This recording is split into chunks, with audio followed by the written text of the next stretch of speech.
Clint Eastwood, un nom qui résonne pour tout le monde, une véritable légende qui a totalement redéfini la figure du héros américain. Mais voilà, derrière l'acteur immense, il y a un réalisateur tout aussi, sinon plus influent.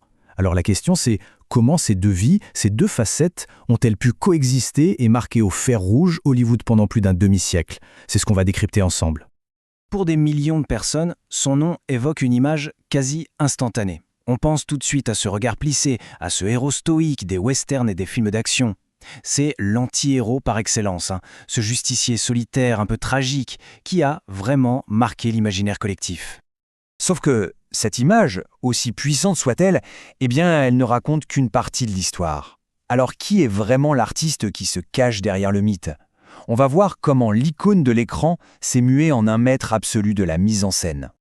Allez, on plonge dedans. L'histoire commence bien avant qu'il ne devienne une star mondiale avec une anecdote assez incroyable qui semblait déjà quelque part prédire son destin hors norme. On dirait presque que sa présence plus grande que nature était écrite. Imaginez un peu la scène, on est le 31 mai 1930 et ce bébé pèse 5,2 kg. À l'hôpital, les infirmières n'en reviennent pas et le surnomment direct Samson. Franchement, comme entrée dans la vie, c'est plutôt mémorable. Et sa carrière, elle, va décoller de manière fulgurante. En à peine 15 ans, il passe d'un petit contrat à $100 par semaine en 1954 à une immense star nationale grâce à la série Rawhide. Mais le vrai tournant, le Big Bang de sa carrière, c'est son voyage en Europe pour tourner avec Sergio Leone. Et ce qui est crucial de comprendre, c'est qu'il a très vite saisi l'importance de l'indépendance. En créant sa propre boîte, Malpaso, dès 1968, il prend le contrôle total de sa destinée artistique. C'est un coup de génie, un geste audacieux qui va absolument tout changer. Et c'est justement cette collaboration avec Sergio Leone qui va donner naissance à l'une des figures les plus mythiques de toute l'histoire du cinéma. Ensemble, ils inventent l'homme sans nom. Et attention, ce n'est pas juste un personnage, c'est un tout nouvel archétype. Un anti-héros solitaire, énigmatique, qui avance dans un monde ultra-violent selon ses propres règles, sa propre justice. À lui tout seul, il a dynamité les codes du western. Alors, qu'est-ce qu'il définit ce personnage? C'est un justicier, mais un justicier tragique qui agit de son propre chef. Il parle peu, il est mystérieux, mais surtout, sa performance est souvent qualifiée de minérale. C'est ça la clé. Un jeu minimaliste, complètement épuré, où chaque regard, chaque silence pèse une tonne. C'est la naissance du style Eastwood à l'écran. Mais alors que le mythe de l'acteur est à son sommet, Clint Eastwood fait quelque chose que peu de gens attendaient. C'est le pivot de sa carrière. Il passe derrière la caméra. Et pourquoi? Pour commencer à analyser et même à critiquer les mythes qu'il a lui-même contribué à créer. Sa dualité, elle est vraiment au cœur de sa légende. D'un côté, des rôles iconiques qui ont défini des genres entiers. Et de l'autre, une consécration critique en tant que réalisateur qui est peut-être encore plus folle. 4 Oscars, 5 Golden Globes, 3 Césars. La reconnaissance est mondiale. Ce n'est plus juste une star, c'est un véritable auteur. 4, il faut bien laisser ce chiffre infuser. 4 Oscars personnels remportés dans les catégories les plus prestigieuses qui soient, meilleur film et meilleur réalisateur. Ce chiffre, à lui seul, le place au panthéon des plus grands cinéastes américains de l'histoire. Point. Le sommet de cette reconnaissance, c'est en 1992, avec son chef-d'œuvre impitoyable. Et son discours de remerciement en dit long.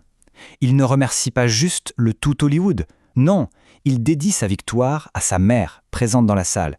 Un moment très personnel qui nous montre l'homme derrière le masque, bien loin de ces personnages de marbre.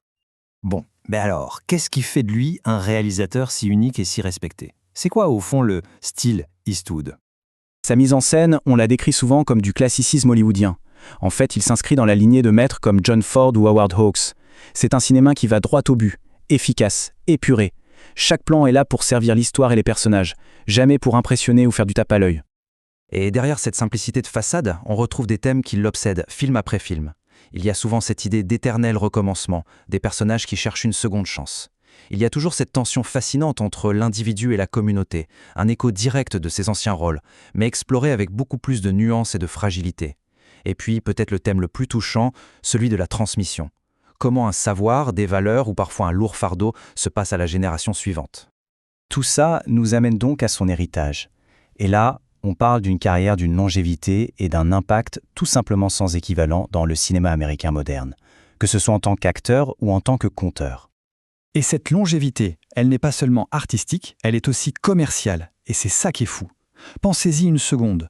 Du carton de l'inspecteur Harry en 1971 jusqu'au triomphe planétaire d'American Sniper en 2014, il a réussi à fédérer le public pendant plus de 40 ans. Une telle constance au box-office, c'est rarissime, c'est presque du jamais vu. Alors, au final, comment définir Clint Eastwood ? C'est l'acteur ou le réalisateur, celui qui a forgé les grands mythes de l'Amérique ou au contraire, celui qui les a le mieux déconstruits derrière sa caméra. En fait, la réponse, et peut-être même tout son génie, se trouve justement là, dans cette tension permanente. Une légende à deux visages qui n'a pas fini de marquer le cinéma.